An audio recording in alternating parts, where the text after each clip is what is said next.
Nag-iiyakan yung mga ano, mga senador ho, lalo na si Marcoleta. Bakit? Kasi ho, hindi sila makaporma sa ICI eh. Hindi nila alam kung ano ginagawa eh.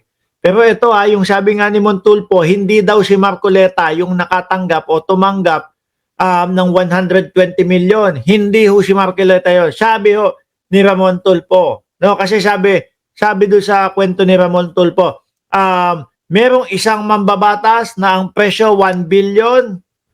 Tapos nagkasundo sa 120 million para daw po ipagtanggol yung mga diskaya. Yun daw ho yung usapan. Para ipagtanggol ang mga diskaya sa Senate Blue Ribbon Committee. Kaso, binabawi na daw po nung mga diskaya. Bakit daw? Kasi hindi naman daw napagtanggol sila. No? Hindi naman daw kasi naipagtanggol mga boss chief amo sir ng mga diskaya. Hindi naman daw po napagtanggol ang mga diskaya doon sa Senate Blue Ribbon Committee. So ngayon, nasa ICI, ito mga diskaya, ang bali-balita po, hindi na sila makikipagtulungan. No? Pero hindi po porkit hindi na kayo makikipagtulungan. Ibig sabihin, ligtas na po kayo. Hindi ho ganun. Kasi ayan, nasa balita, DOJ isasampa ang kaso sa ombudsman.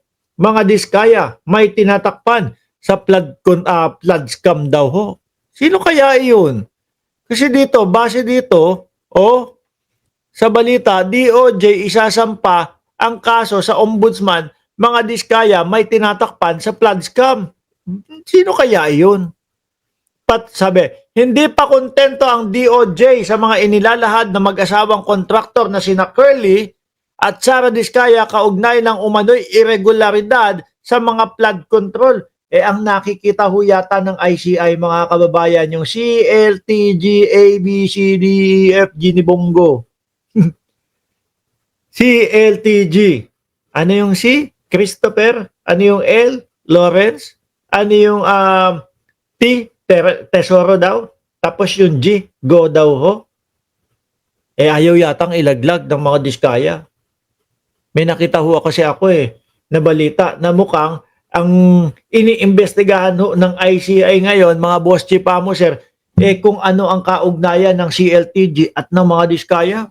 Patuloy naman po ang kanilang pagpresenta sa nakalipas na panahon. Hanggang ngayon, wala pa po tayo sa estado na masaya na sa kanilang inilalahad. Ang kailangan pag-aralan ng kagawaran ay kung may good faith ba talaga bang inilahad niya. Tingin ko, yung mga diskaya, pinipili lang yung mga gustong sabihin at pinipili lang yung gustong kwento Di ba? Yun yung napapansin natin doon mga kababayan. Kaya nga po umaalma yung mga kababayan natin Pilipino na wag na yan. Hindi pwedeng pang state witness yung mga yan. Tsaka may mga ibang balita natatanong, kumbaga, nung malapit na daw po sa CLTG o nung malapit na daw kay Bongo, kaya nangayaw na daw yung mga diskaya. Yun yung sinasabi. Pakinggan ho natin dito, mga bossing, si Secretary Vince Dizon ho, mga kababayan. Dahil sila na yung sinusunod o susunod na iniimbestigahan ang kaugnayan ng CLTG mag-cooperate sa mga diskaya. Pakinggan ho sila. Kung hindi sila mag-cooperate, pasensyahan tayo. Di ba? Ganun naman kasimple. Binigyan na nga sila ng pagkakataon ng ICI na mag-cooperate. Pero ngayon, hindi sila mag-cooperate. Well, ayaw nyo pa niyan na ipapaliwanag nyo ang lahat. Tapos hindi pa magmamalaki pa kayo na hindi kayo makikipag-cooperate sa ICI. lahat ng mga kaso against them, talagang yan, wala nang possibility na mag-state witness o kasi sila na mismo nagsabi na ayaw na mag-cooperate. So, and tandaan nyo ang daming kontrata ng mga diskaya. Libo ang kontrata nila from 2016. Si Bongo po ba? Yung kaila Bongo po ba? Si LTG from 26. Naku po, wag niyo sasabihin yung 2016. na nag-umpisa sila. Iinit ho ang ulo ng mga DDS kapag ka nakakarinig ho ng ganyang mga panahon na nag-uumpisa yung mga kabalbalan. Ang kontrata nila, libo-libo. Sir? So, ano yan? Multiple counts of graft malversation, multiple cases yan. So, para sa akin, kampante ako sa ating bagong ombudsman na yung first case na final ng DPWH, yun ang unang-unang kaso na magpapakulong sa mga diskaya at sa lahat. Ako po.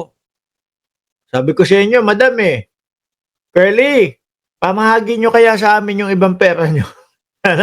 Sabi sa inyo kahit na hindi kayo hindi kayo makipagtulungan dyan mukhang ipapakulong talaga kayo Mga sagarin, lalo na dun sa First District, Bulacan.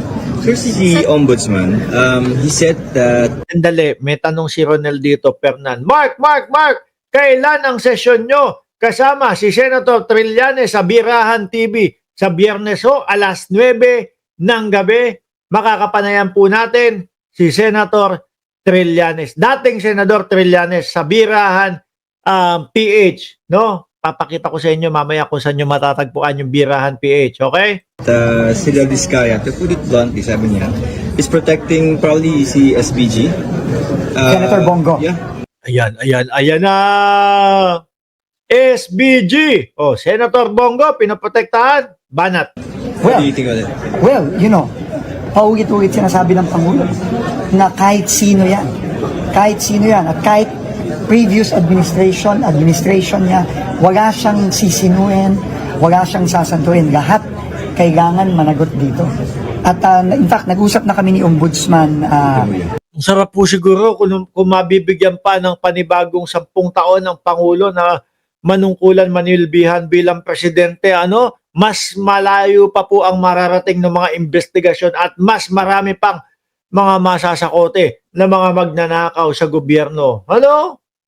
Kaya lang, di natin alam kung paano natin pa gagawin na ma-extend ang pagiging presidente niya. Remulla, kagabi, about this. And ngayon, we are already working to look at the documents from the previous administration. Yun din naman ang mandate natin. From 2016 to 2025. Yun din ang mandate ng ICI. Can we say specifically? Wala tayong sisinuhin dito. Can we say specifically you're looking at the documents that involve SBG, yung sa tatay niya ng construction? We are looking at connections between the Vizcayas and CLTG Corporation. CLTG, yan yung binanggit ko kanina. Sabi nyo, ang ibig sabihin ng CLTG, Christopher, Lawrence, Tesoro, Go! Yun ang usapan namin ombudsman kagabi. At after namin, nung nalaman siguro niya, because he was in Baguio, nung nalaman niya na yun nga, nagsabi dito ang mga Vizcaya na hindi na sila magko-cooperate, tinawagan niya ako. At nag-usap kami. At meron na kaming plano at meron na kaming mga gagawin sa mga susunod na araw to look at those, specifically at those contracts of the Vizcayas during the previous administration. Sir, sadutin ko. Okay? Last one.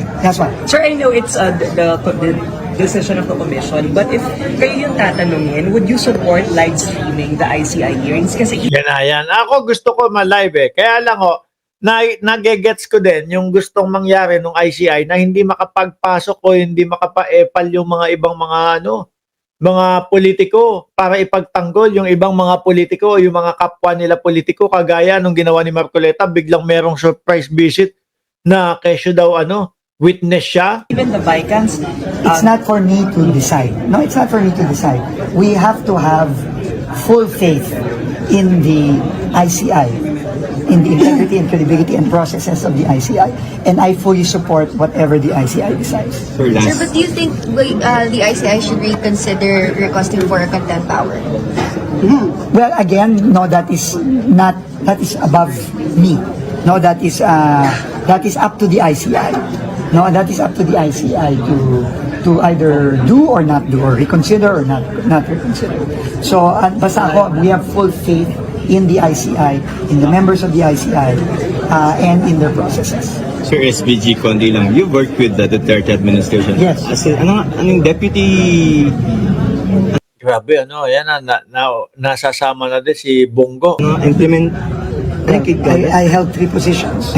Ano nga yun? During COVID, Deputy Chief Implementer, I was Yan. Presidential Advisor for Flagship Projects and BCD President. You've worked with SBG, so okay lang na paano yun? Baka pumalo sa kanya. Immaterial. Okay. That's all immaterial. Okay. Whether I worked with someone or not, any allegation of corruption Okay. needs to be taken to the end. Okay. And that is our job yun. Kahit sino, sabi ng Pangulo, sabi nga niya, kahit kamag-anak niya, kahit kaalyado niya, sarili ng Presidente nagsabi niya.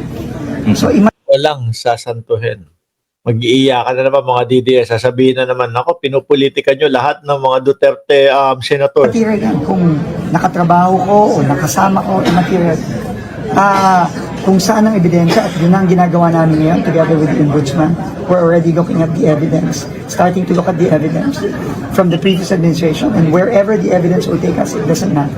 Sir, clarification, what prompted you to look at specifically the documents for yung anong pangalan ng Yun ang pinag-usapan, yun ang sinabi sa akin ni Ombudsman Boying. nagulat ba sa nag-usap akin? kami. Nag-withdraw? Hindi ko alam kung nagulat siya, pero he was not happy. No, alam mo naman si Ombudsman, fiery yun. So kailangan ano tayo? Kailangan kung saan tayo dadalhin ang ebidensya. Nagsisimula na kami ngayon. Yari ang mga diskaya dito. Walang lusot ang mga diskaya dito. Makipag-cooperate o hindi makipag-cooperate, mukhang kulong. Mga bossing chief mo, sir. Nako, baka napaiisip na yan, ano? Lumabas na kaya tayo ng Pilipinas. Huwag niyong gagayahin si Roque. Dahil malamang sa malamang ko, ibabalik din kayo sa Pilipinas. Anyway, mga boss chief mo, sir, magpapaalam na muna ako sa inyo, no? Antok na ako, ayan, no? Ano ulit, mamayang gabi, alas 8 ng gabi, Pilipinas time. Magsama-sama ulit tayo. Muli po, ako'y magpapasalamat. Maraming salamat and God bless po sa ating